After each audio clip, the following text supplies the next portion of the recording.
about to get on my flight, which was to New Zealand. Well, that left 4 hours ago, and I'm still in Why is that? What happened? Well, an hour before my flight, there was a big tannoy announcement. Will Mr. Thomas Peter come to the desk? I was like, that was my arse. I don't know if you heard that. 7:30 in the morning, man. And it's fine because I'm going and I need to get up and I need to pack, but this is what I've been dealing with. Oh man. And it just all echoes up, man. Ugh.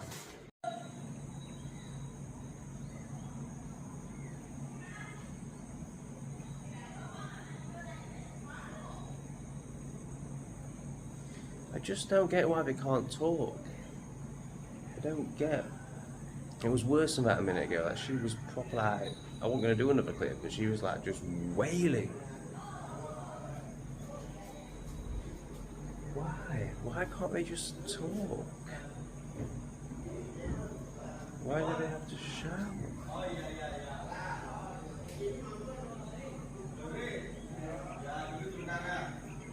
I'm just so glad I'm leaving. And I'm not talking about Bali as a whole, but this place. That is just a disgrace. Just shouting. Why are they shouting? I just don't get it. And they're not angry with each other. That's just how they communicate. Okay, the grab is here. Gonna get this one in the boot. Thank you. Check this out, guys. An amazing TikTok in action is being made here. They're doing some spinny thing. They've just practiced it. It's going to take the world by storm. Look at that. Wow. I don't understand TikTok, but I think even I can say that that is crap. They're checking it's up to standard, so I imagine we'll probably get a few more attempts at the old spin hug. So here we are at Denpasar Airport. Oh yeah, they're going for round 2. They make some improvements on it, I'm sure. We'll get them in the background. It was a very uneventful ride. Didn't speak to the driver. I am exhausted, honestly, this morning. So it turns out the family or friends stayed over for the night, and yeah, just so noisy this morning. It was like the pinnacle of noise. So I'm just so glad to be leaving. But I had an absolute nightmare. So the shower has like a rubber band that's removable, and it failed. Not rubber band, like rubber barrier. It failed, and I flooded. Well, I didn't flood, but it transpired that the whole bathroom flooded, like down into the bedroom. So I did what I could to wipe that up with a towel that I had, but you know, I left it very wet. And then as I was leaving, I dropped my glass of water on the floor in the middle of the bedroom. So left another massive fucking puddle. Cleared up the glass, did what I could, but the towel was already soaking. So I've left the bedroom very wet. And you know, I was obviously pretty embarrassed by this. So I actually just scuttled out of the place without saying goodbye to them, which doesn't feel good at all. It feels really shit. But that is what happened. So, yeah, not a very good morning. And it turns out my flight is actually at, oh, we're going for round 3 now. It's actually at 6 o'clock, 6:50. So it's 12 o'clock now, so I can't even check in for another 3 hours. So yeah, great start to a travel day, which I absolutely hate anyway. I like to come nice and early just in case there's any issues with check-in, like my visa to the next country, what else, there's something else. Oh yeah, onward travel. And then you've got the whole immigration thing, so I like to just give it as long as possible just in case anything goes wrong. But yeah, I've definitely overcompensated and given it way too long. So let's see, are they happy juiced? Oh yes, it's gone away. So get ready to see these two on TikTok taking it by storm. So you all know how I feel about duty free. We won't do that again, but look how beautiful the duty free is in Bali. And this is, I think this is just a shop worker. Look at how he's dressed. And there's these guys. I think the less I say about them, the better. Yes, we've just sailed through immigration, all a very free and easy process. There's no booths in Bali, either for coming in or coming out. It's all electronic, which, you know, I suppose is a sign of the times. But it is very convenient. Obviously, I say it like that because I know where it's leading. But it is convenient. Oh, this world. So I've got 2 hours until my flight, and I've still got £6 in Balinese money to spend, so I guess we will go to a restaurant. I'm really not into all this people outside thing, so we'll just try and have a look at what the options are from afar and then make a decision. But it looks like every restaurant has these people outside that will hassle you. So yeah, so that was a burger and a pint for $2.69, and I've only got 150, so maybe we won't be eating. So I was actually able to look at the menu for this one without being hassled, but it's those dumpling things which I'm not really too bothered about. It was in my price range. So I mean, I guess there's a reason why they all do it. I guess it works, but I would think they would get more business if they didn't have people outside. Like, if you could just look at the menu. I mean, maybe it doesn't put people off like it puts me on. But, yeah. I'm not into it at all. Hoba. Wow. I'm tempted to just get 2 packs of Pringles, to be honest. Just to pass the time on the flight. This is quite cool, isn't it? Seats with this view. So I decided this was the best way to spend my 150, but then actually I did the maths wrong. It only came to 90, so 60,000 to spend. Nice, buy 2 more packs of Pringles. Betty. So have I said that I turned up 7 hours early? I think I have. So it's been quite a long travel day already, even though I haven't got on the first plane. And yeah, so I actually spent 3 hours chatting with a Chinese guy, which I'm definitely too tired to speak into and do it justice, but it was, I learned a lot. It was yeah, he really touched my heart, and his situation really touched my heart. So I'll be doing a video about that on Broken Mirror, but I think I will put it in here. So this is a video about a chat I had with a Chinese man who is living in this airport. So I've been telling you all I'm going to go and live in the forest. My flight, I recorded yesterday's video. I was about to get on my flight, which was to New Zealand. Well, that left 4 hours ago, and I'm still in why is that? What happened? Well, an hour before my flight, there was a big tannoy announcement. Will Mr. Thomas Peter come to the desk? I was like, oh shit. That's never a good thing. At first I was like, am I late for the flight? Have I got confused? But when I got there and saw no one had boarded yet, I thought, oh shit. So I applied for my New Zealand visa about 3 weeks ago, and it got accepted, no problem.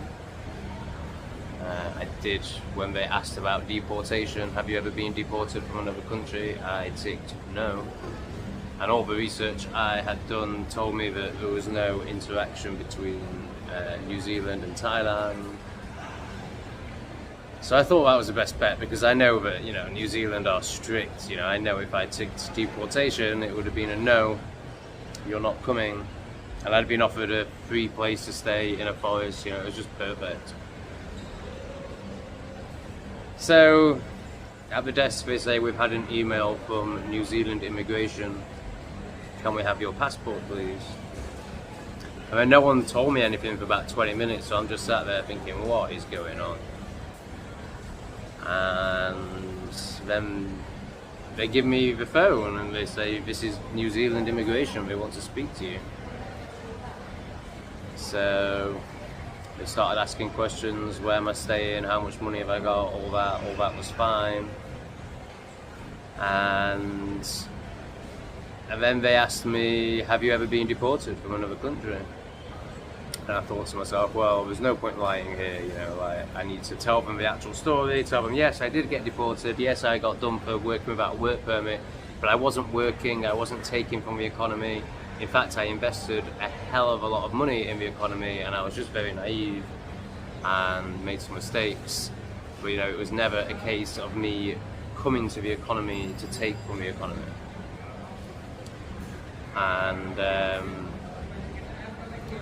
yeah, they said I couldn't travel to New Zealand and my visa had been revoked. So yeah, I'm still in a state of shock. This was about 5 hours ago.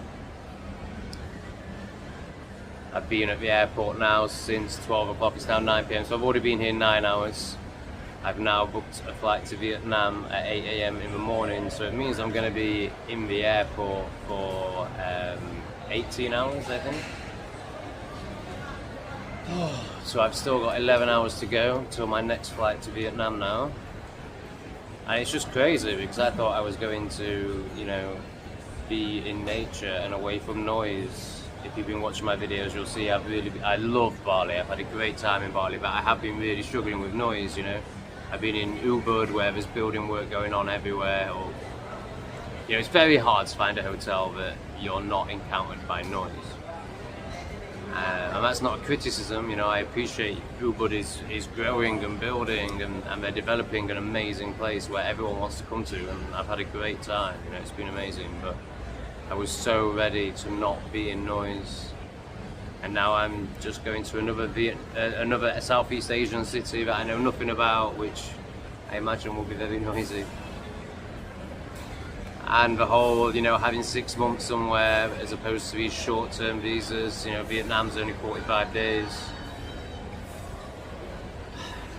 Talking noise, someone's now playing noise out of their phone. And so I've come to this little dark corner of the airport. There's my bed. You know, I don't think sleeping is really wise because, you know, bags could disappear.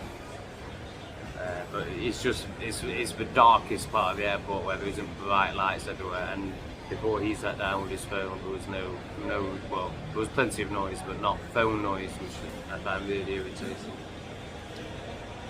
Especially when they're watching shorts and it changes all the time. Yeah, I might just move over here. I just can't stand it. So it's this guy that's just sat down. Also, the internet here is not great, so I can't even, you know, numb out to a YouTube video or anything. So I'm just having to face it all. You know, these are the joys of traveling. These are the joys of being an expat. And well, I shouldn't say that. I should be serious. These are the downsides, because there is a lot of joy. You know, I appreciate. I'm very blessed and very lucky to not be living in England. And I appreciate a lot of people watch my videos, and when I complain about stuff, they're like, you know, it's a lot better than being in England. And yes. But at the same time, it's difficult. It's really, really difficult. Situations like this and the visas.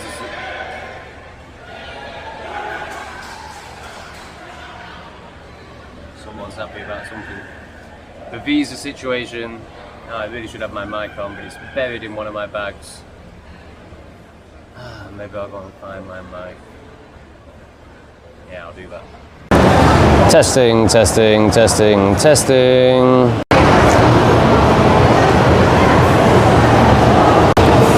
Alright, that might be a bit better for you guys. So yeah, this is the really tough side, you know, the not knowing where you're going to be, the potentially getting rejected from places, especially if you've got a deportation next to your name. Yeah, really tough. So it leads me to question. So why did I get singled out? So she said when I asked her on the phone once she'd rejected me, I said, I said, why have I been rejected? And I was really polite. There was no point arguing with her. And she goes, well, you've just told me you've been deported. So we're rejecting you because you've been deported from another country. And I went, and then I said, but why did I get singled out? Like, why is this phone call happening? And she wouldn't tell me that. So for me, there's two possibilities. There's either they found out that I'd been deported from Thailand, but then why did my visa get accepted in the first place? Or they've seen one of my YouTube channels and decided there's something on there they don't like. And I feel like that's the more likely one. I don't know, I don't know, but I feel like that's the more likely one. And so it leads me to questions, will you ever see this video? Is it worth it? Is it worth being a YouTuber? Like, does it just cause problems, especially one that speaks their mind, So do I carry on YouTubing but dull it all down and just be bog standard, but then probably not even get any views anyway? Or do I just give it up? Does it cause too much problems? Because it's essentially why I got deported from Thailand. Had I not have put what I was doing on YouTube, I wouldn't have got deported from Thailand. I mean, I probably would, because I was totally naive and stupid and arrogant and egoic, and I'd have probably got into trouble some other way. Because I just didn't understand how different these countries were back then. It was a real big learning curve for me getting deported from Thailand, and just the whole Thailand. Just everything I learned in Thailand. It was the first time I'd ever lived in Southeast Asia, and it's very different out here. Very, very different. Way better. It's way better. But you really have to respect the cultures out here. So, maybe it would have happened anyway, but it seems that whilst I've had a lot of excitement and purpose and met some amazing people through YouTube, I've had lots of support in the form of donations in the past. There's been a lot of positive with it, but really, overall, it's been very negative. Yeah. Is it worth it? Is it worth carrying on? But then what else do I do? So I've got a little bed for the night, but I don't really dare sleep because I don't want to lose my stuff, even though everything I've seen from Indonesian people is, very honest, very beautiful society. I've left my bike key in my bike so many times now I've forgotten and gone back like, oh, is this the time that I'm going to come a cropper? And it's always there. But it just feels like such a big risk to go to sleep. Like, can you imagine if my bags went? I'd just be, what would you do? I can't even begin to think what you'd do if you lost all your possessions and access to money, and I just can't even begin. I'd probably have to go to the English embassy. Horrendous. I even cut my hair for the forest. The reason I did this was for the forest. It's because I was going to be living in the forest for 6 months. So I thought, I don't want to have to fart around getting a haircut. And it was all just part of this surrender process that I felt I was going into, just totally surrendering to nothingness, into nature, and quitting smoking and stopping drinking coffee, doing a fast, maybe even a vision quest. It all felt so aligned. It all felt spiritually like it was meant to be, and obviously not. And then the other situation I have now is today is the last day of my visa in Indonesia. So I'm now a 1-day overstay, which I don't think is a big deal. I spoke to the staff about it. They're like, you just pay the fine. So that's £40. But presumably I'm going to get a overstay stamp in my passport now. So it's just...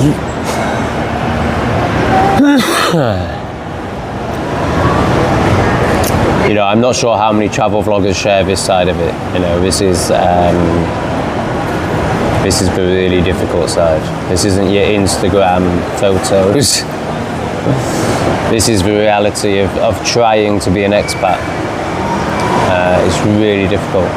It's really, really difficult. And I appreciate living in the UK is really difficult as well. It doesn't really seem like there's much of an answer to me right now. And the answer was 6 months in the forest. But that's not happening now. So now I'm back to short-term visas and constantly having to move and never really being settled and no doubt living in noise. Yeah, it's tough, man. It's tough, but I feel like I'm dealing with it quite well. I'm just like, well, it is what it is, and you know, yeah. So in the last video, I shared the story about the Chinese guy that I just met, you know, and it really puts things into perspective. You know, I live a very blessed life, even if it's still a difficult one. But I think everyone's life is difficult. That's life, right? It's a bloody struggle. So yeah, somehow I'm going to get through the next, whatever it is, about 10 hours in this airport. And to think my last 4 videos or so have been about basically just me moaning about the noise of where I was staying. And now I'm spending a night in an airport which is just so noisy and such bright lights. It's the worst, man. Oh, but at least I'm not a Chinese guy who actually lives in an airport in the hope that somehow he's going to escape China, which just seems impossible. So yeah, that's the news for today. So hopefully, all being well, we'll be going to Vietnam tomorrow, which obviously is amazing.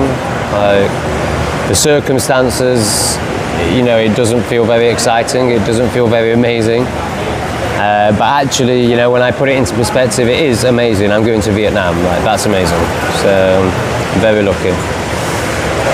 So yeah, that's where we'll be tomorrow. Thanks for listening. See you soon. Oh my god, this is so bad. So I have decided, you know, if I wrap my legs in my bags like this, you know, my arm through this one, but it is okay. But I don't think I'm going to sleep anyway. Anyway, so I'm resting, let's say. And I have noticed there's quite a lot of leaks in this airport. And suddenly, like, and I don't know if you'll be able to see it. But yeah, here, there is water landing and splashing on me. Just like, fuck you, New Zealand. I don't think I've, since the whole New Zealand debacle transpired, I chain smoked about 6 cigarettes. So yeah, my chest is a bit chesty. I don't think I mentioned the money factor as well, so yeah, I paid £100 for a visa and £400 for my flights and £1.50 for a haircut. So that's gone. Yeah, and I think living in Vietnam, so I was going to be living rent-free in New Zealand, but obviously food costs are very high compared to Southeast Asia. So I think living in Vietnam, paying rent and food costs will be about the same as I was going to spend in New Zealand. But yeah, it's 500 quid gone. It just is what it is. There's no point in getting upset about it. But when I keep getting splashed and I'm lying on a piece of cardboard in an airport. Oh, thank God there's a piece of cardboard here. I wonder if it's the Chinese guys. But yeah. Wow. Glamorous. Glamorous, it's expat lark. Love it. It is amazing how much a piece of cardboard, you know, when you see like people sleeping on the street on a piece of cardboard and you think, what's the point? Oh my God, it makes so much difference. So I've decided I'm going to go get some food, mainly to kill time. And I'm hoping that I can get a decent internet connection in one of the restaurants. And then I might be able to keep it and use it for the next 9.5 hours. So yeah, I've killed about half an hour here. Yeah, it's pretty dire. So yeah, I'm gonna go and get some food. I'm gonna take this cardboard with me because I don't want to lose it. I don't want the Chinese guys come and take it. That's so selfish. But it makes so much difference. Like, unbelievable.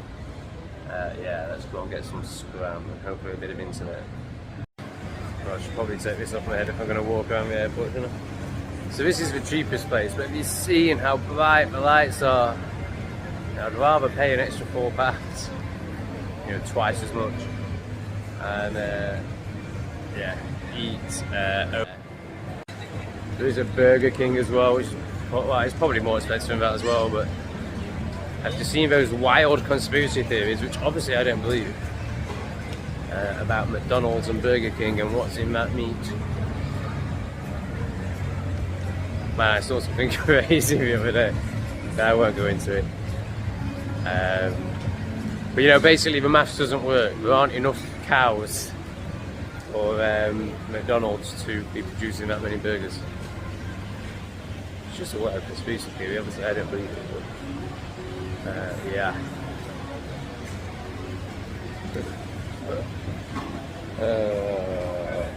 This is pretty reasonable, actually. This is pretty reasonable. Okay, let's eat here. And I'll just sit here for fucking ages, I think, because what else am I going to do except chain smoke cigarettes or lie on a wet floor on a piece of cardboard? So I've just seen these and thought, oh yeah, so then min 4 packs. Does that mean you've got to have 4 people? Even though there's all of these and nobody's using them. Am I allowed to sit on those or not? I'm really sorry, it's for 4 people. But there's no one using them. Yeah, but the camera's gonna close on the section over here. Oh, you're closing. What time are you closing? No, not the closing. It's 24-hour here. Okay, good. So what I mean is that the section over here. This section is closing. Yeah, Alright, yeah. alright, fair enough. Oh, sorry. Okay, Sorry, no problem. Actually, those brown chairs look pretty comfy. I was about to kick off then. I mean, fair enough. Yeah, those brown chairs look nice. Okay. No problem. Can I help you with that, sir? Oh yeah, that would be very nice. Thank you very much. Fantastic service. Yeah, I was going to get pissed off if they wouldn't let me sit there when, you know, there's loads free. I'm sorry about that, sir. That's alright, don't worry, I understand you've got to close the section. I can let the trolley in. Would you like? Yeah, this is fine. I'm just going to go to the toilet first, actually, so I'll come back. I'll leave the trolley here, I'll take that bag. You but do know the toilet? Do you know the toilet? But is that the closest one? Yeah. Yeah. Alright, I'll see you in 2 minutes. And then also, if I, you know, I'm just going to fucking sit there for hours. Maybe 8 hours. But I will want a cigarette after I eat. But yeah, it means that maybe I could have a little kip in the chair and they sort of keep an eye on my bags potentially. Yeah, feels good. Definitely worth spending £5-6 or whatever it is. Even though it's all getting a bit drastic financially. Trust. Even though everything's going wrong all the time. I love how I'm kidding myself I'm going to be able to sleep in a chair in an airport with music playing and various noises when I can't even sleep in a hotel room because, you know, there's a bit of building work outside when I'm in bed. No chance.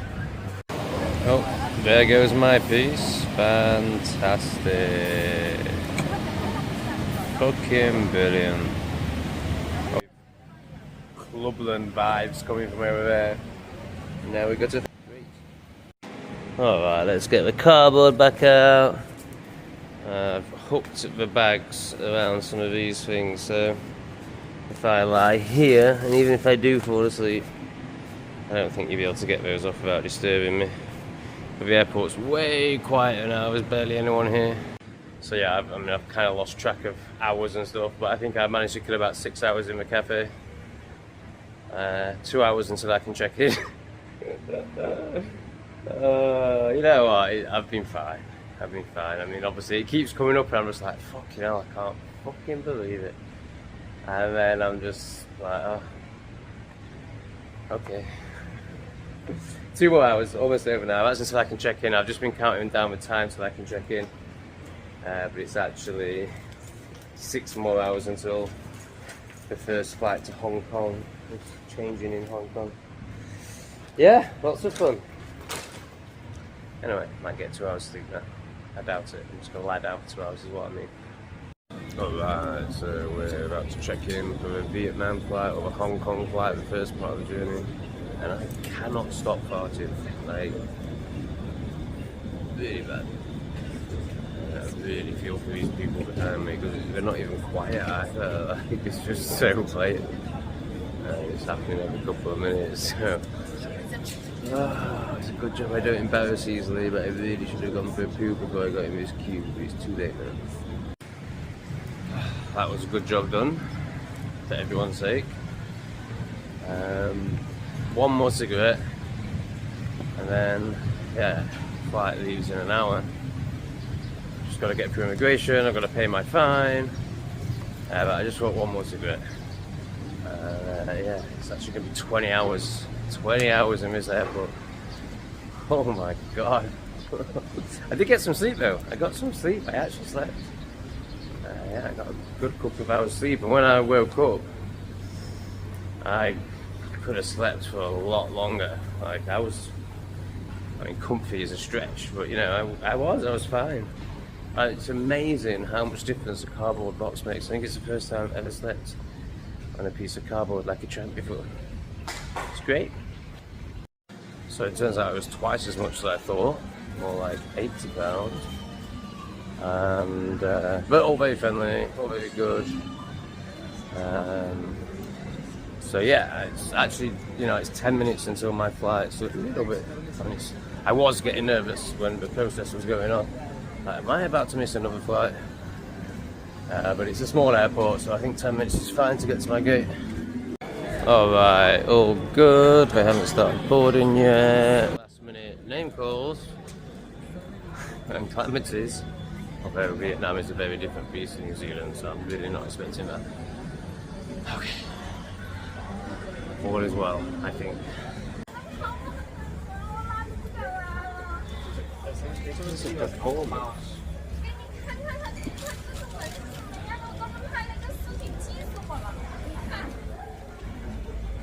It's like a... Like... Doesn't feel real. I'm like, is she really distressed, or... Pretty sure it's just... just a character she works with. Never heard a noise like it. Yeah, it's strange. Yeah, she's definitely not distressed. I think it's just a attention thing. Nice. It works.